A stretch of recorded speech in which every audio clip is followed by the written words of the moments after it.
Iwasan mo ang mga bagay na ito kung gusto mong mapalapit sa Diyos. Una, kasalanan. Ang kasalanan ang pangunahing pader na naghihiwalay sa atin at sa kabanalan ng Diyos. Hindi lamang ito simpleng paglabag sa kanyang utos, kundi isang paglayo sa kanyang puso at layunin para sa atin.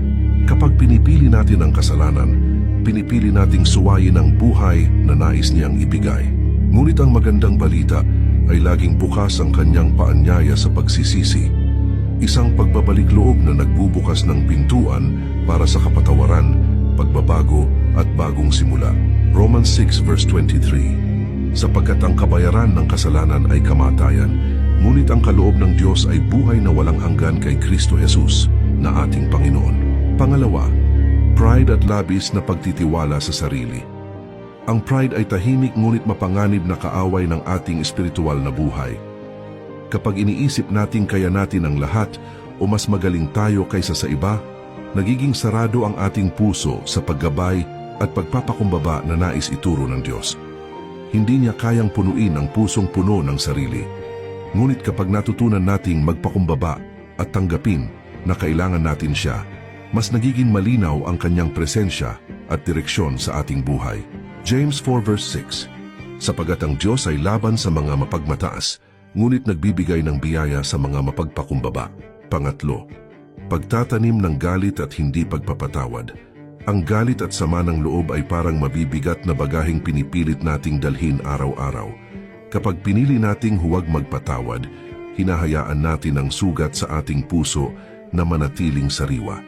Hindi nito sinasaktan ng taong kinagagalitan natin. Tayo ang unti-unting nauubos. Colossians 3 verse 13. Magpatawad kayo gaya ng pagpapatawad sa inyo ng Panginoon. Pang-apat, makamundong kaligayahan. Ang mundo ay puno ng mga tukso at maling pangako ng kaligayahan. Ang kayamanan, kasikatan, at tagumpay ay maaaring magbigay ng saya, ngunit hindi nila kayang punan ang tunay na pangangailangan ng kaluluwa. Kapag inilalagay natin ang ating pag-asa sa mga ito, naliligaw tayo at nakakalimutan ang tunay na layunin. Hindi masama ang magtamasa ng pagpapala, ngunit nagiging pagkaligaw kapag ito ang nagiging sandigan imbes na ang Diyos. Romans 12 verse 2. Huwag kayong umayon sa takbo ng mundong ito. Panglima, umiwas sa mga taong hindi mananampalataya. Mahalaga ang tamang impluwensya sa espiritual na paglago. Kapag masyado tayong nalalapit sa mga hindi mananampalataya, lalo na yaong humihila palayo sa Diyos, madali tayong maapektuhan at mawala ng direksyon. Hindi ibig sabihin na kailangan silang iwasan ng lubusan, ngunit dapat tayong maging maingat sa kung gaano kalaki ang kanilang impluwensya sa ating puso at pamumuhay. 2 Corinthians 6 verse 14. Huwag kayong makipag-isa sa mga di sumasampalataya. Pang-anim, kakulangan sa panalangin. Ang panalangin ay hindi lamang paghingi. Ito ay pakikipag-ugnayan at pakikipag-usap sa Diyos.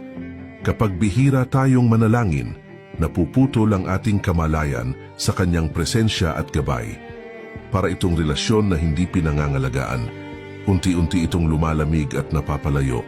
Ngunit sa tuwing lumalapit tayo sa panalangin, pinayayaman natin ang ating espiritual na buhay, pinapalakas ang ating loob, at binibigyan tayo ng Diyos ng direksyon na hindi natin makikita sa sariling unawa. Pangpito, pagdududa at kawalan ng pagtitiwala sa Diyos.